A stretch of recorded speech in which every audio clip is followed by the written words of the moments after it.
We all want to believe we're good people. We want to look in the mirror and say, I would never cheat. But what if the real question isn't whether you'd cheat, it's whether you're honest enough to see when you already are? Love is supposed to be simple. Two people care about each other, stay faithful, build something real. That's the fantasy we grow up believing.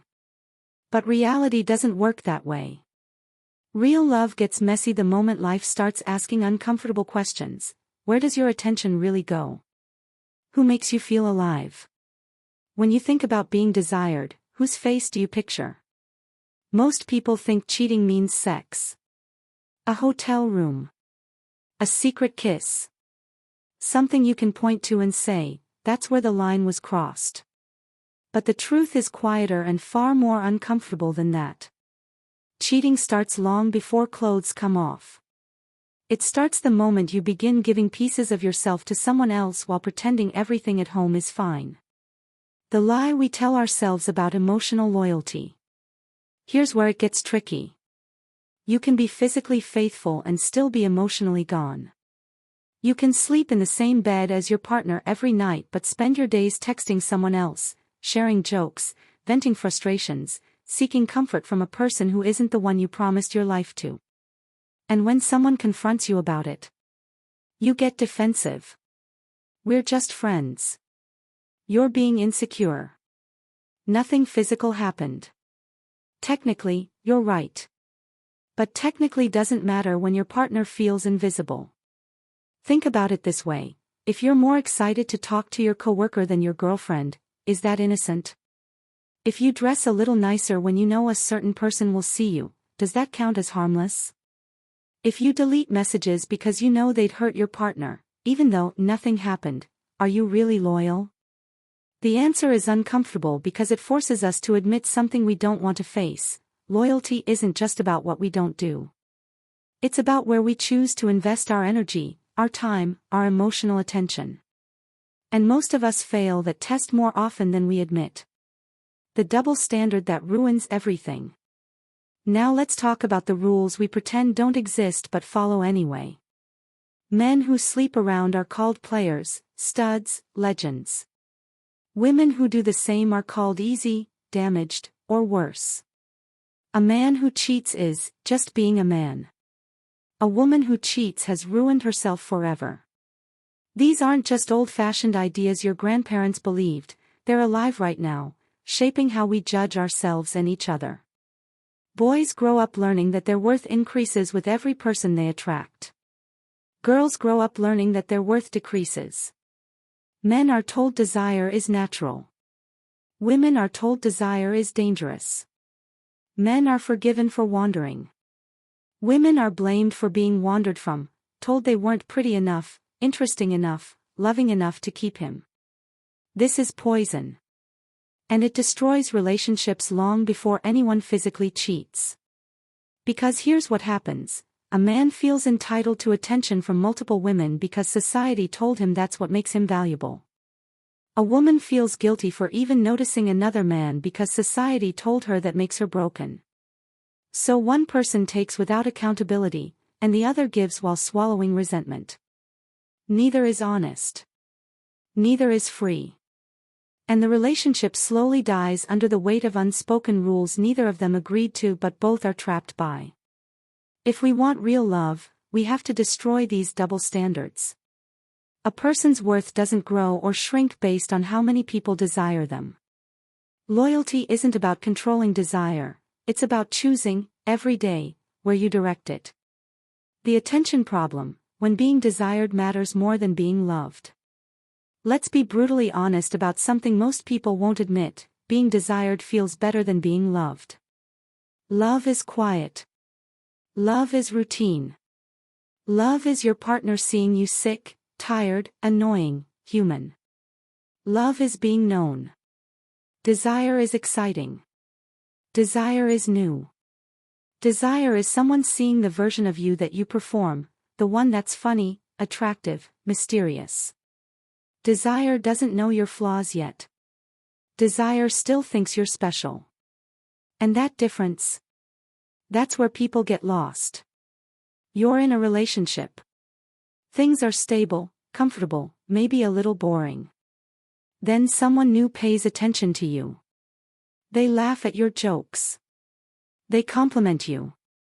They look at you the way your partner used to before life got in the way. It feels harmless. It feels like nothing. But here's the truth, the moment you start seeking that feeling outside your relationship, you've already betrayed something. Not your body. Not technically. But your focus. Your emotional energy. The part of you that should be working to reconnect with your partner is instead chasing validation from someone who doesn't know you at all. And when your partner senses this, when they feel the distance, the distraction, the way your eyes light up for your phone but not for them, they're not imagining it. They're seeing the truth you're too comfortable to admit, you're still there, but you're not really present. The question no one wants to answer. So here it is. The question that makes everyone uncomfortable. If you're in a relationship but you're still seeking emotional validation, attention, or excitement from other people, are you really faithful? Most people will say yes. They'll insist that thoughts don't count, that fantasies are normal, that flirting is harmless as long as nothing physical happens. And maybe they're right. Maybe intent matters. Maybe boundaries are personal.